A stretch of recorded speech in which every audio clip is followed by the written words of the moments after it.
तो आज हम प्रश्नावली 1.1 यानी कि कक्षा 12 एनसीईआरटी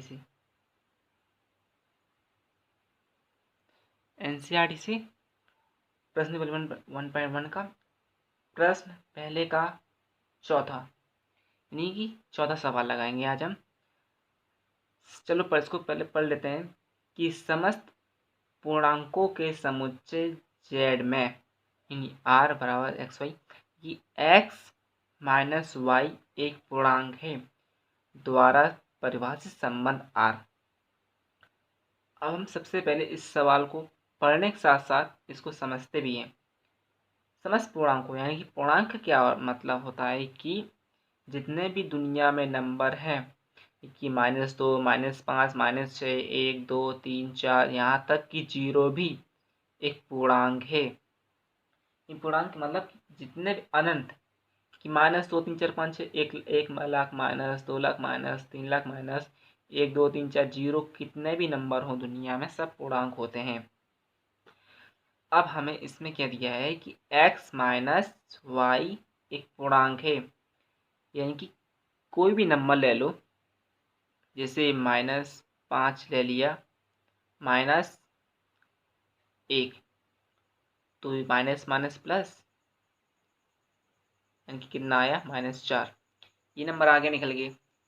अब कोई भी नंबर ले लो x की जगह पर रख दो और कोई भी नंबर ले लो y की जगह पर रख दो और दोनों को माइनस कर दो तो जो नंबर आएगा तो वही होगा पूर्णांक। तो इसके लिए हम कुछ नंबर लिख लेते हैं समझने के लिए। तो फिलहाल इसके लिए हम इसको अलग रखते हैं और जब इसकी ज़रूरत पड़ेगी तो इसको हम फिर से यहाँ पे रख लेंगे। तो हम कोई भी नंबर ले लेते हैं, जैसे कि हम चलो माइनस से स्टार्ट करते हैं। -5 -5 -4 -3 -2 -1 0 1 2 3 4 5 अनंत तक यानी कि अनंत तक। तो हमें क्या है कि x माइनस वाई एक पूर्णांक है यानी कि हमें कुछ इसमें से नंबर यानी सभी नंबर अनंत तक माइनस करके हमें ये बताना है कि जो आंसर निकलेगा उसको अलग करके हमें ये बताना है कि ये स्वतुल्य समेत संक्रमक है कि नहीं। तो सबसे पहले हम एक्स वाई के जरिए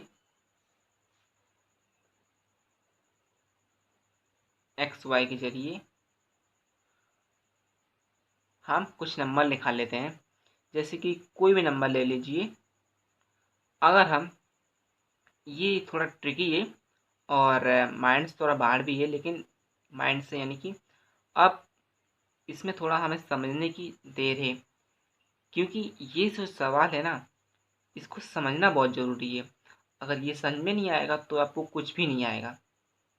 इसलिए आप लॉजिक की इसमें बहुत ज़रूरत है, इसलिए आप प्लीज़ इसमें लॉजिक का यूज कीजिए। तो हम इसको बता रहे हैं, तो फिर इसके बाद क्या करना है, एक्स की जगह कोई भी नंबर ले लीजिए, कोई भी नंबर। तो मैं लेता हूँ -4। अब बताइए अब मैं कौन सा नंबर लूँ। 2 ले लेता हूँ, माइनस यानी कि प्लस के 2 कि मैंने लिए प्लस के 2। अब मैं इसको हल करता हूँ तो कितने आएंगे, तो आएंगे पहले तो ये कि -6 आंसर आया। अब हम कोई भी नंबर किसी का भी ऐसा करेंगे तो कुछ ना कुछ तो आएगा ही, इसलिए ये एक पूर्णांक ही मिलेगा उसका जो आंसर आएगा। इसलिए हम कोई भी नंबर लिख लेते हैं, जैसे 1 1 2 2 3 3 4 4 कोई भी नंबर।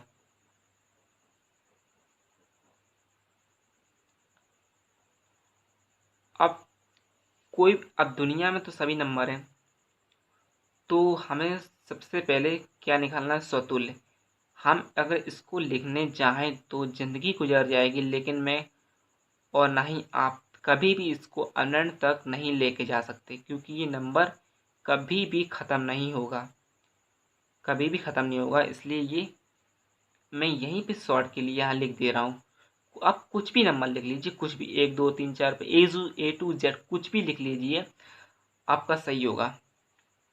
तो हम सबसे पहले किसके बारे में निकालेंगे? स्वतुल्य।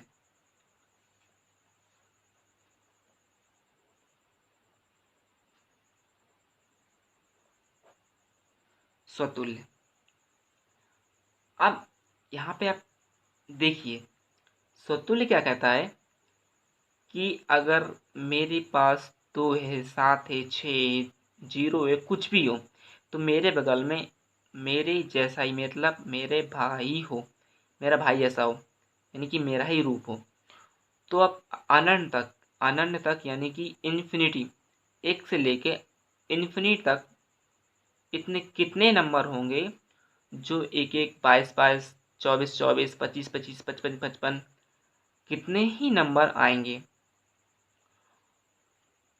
जैसे कि 9 9 ये आ गई, आएंगे ना, क्योंकि इसका कोई तोड़ ही नहीं है, यानी कि इसका कोई ख़त्म ही नहीं है। तो ये स्वतुल्य तो हो अवश्य ही होगा, क्योंकि कहीं ना कहीं तो एक एक दो दो तीन तीन तीन नौ नौ 11 11 कहीं ना कहीं तो आएंगे ही, इसलिए ये स्वतुल्य है। तो हम लिख देंगे समुच्चय स्वतुल्य है। समुच्चय स्वतुल्य है, आना समझ में, क्योंकि एक से लेके इन्फिनिटी में ये सारे नंबर अवश्य ही आएंगे, यानी कि पक्का है, आना ही है। तो इसलिए ये स्वतुल्य हुआ। अब देखते हैं सममित।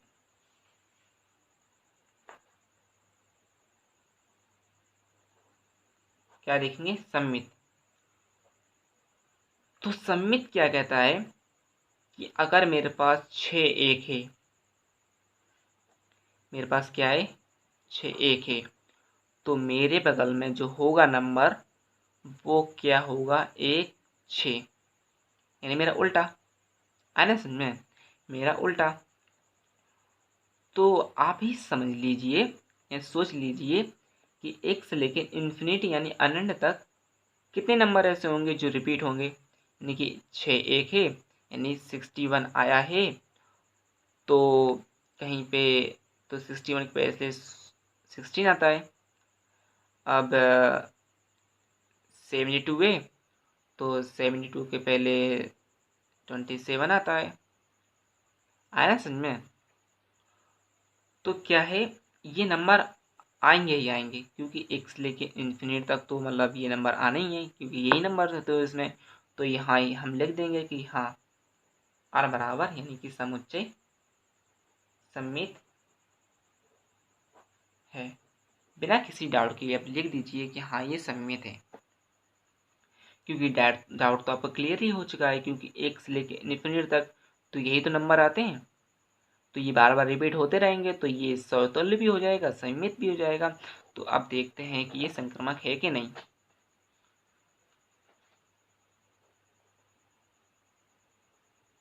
संक्रमक, संक्रमक है कि नहीं।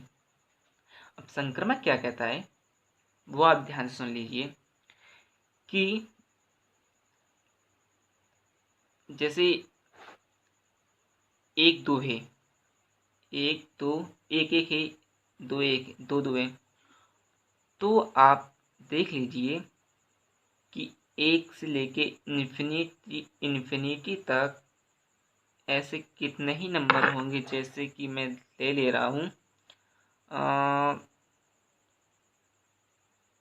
11 ले लिए, 12 ले लिए,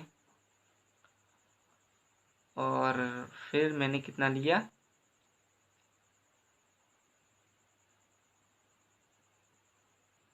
यानी कि आप कितना भी नंबर ले लीजिए।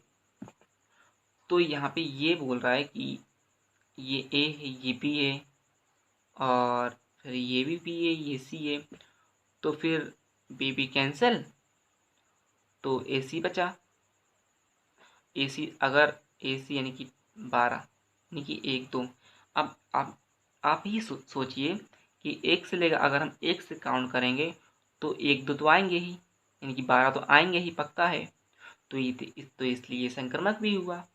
तो हम यहाँ लिख देंगे कि ये समुच्चय जो है ये संक्रमक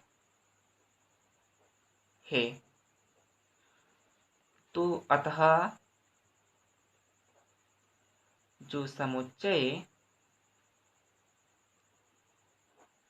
स्वतुल्य भी है तथा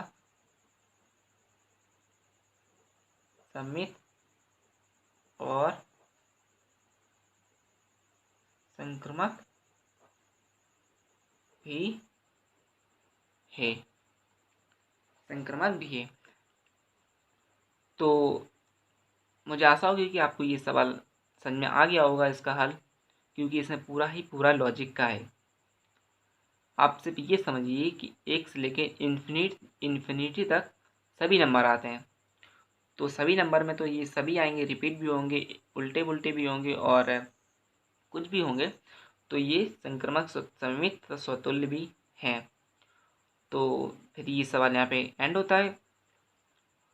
तो आप इसकी ये स्क्रीनशॉट ले लीजिए सवाल का, क्योंकि प्रैक्टिस नहीं, तब जब तक प्रैक्टिस नहीं करोगे तो ये वीडियो देखना आपके लिए व्यर्थ है। तो सबसे पहले ये चौथा सवाल का स्क्रीनशॉट ले लीजिए और फिर ये इसका हल है। आप ये वीडियो पे अगर समझ में आए तो बार बार रिपीट करते रहिए ये वीडियो।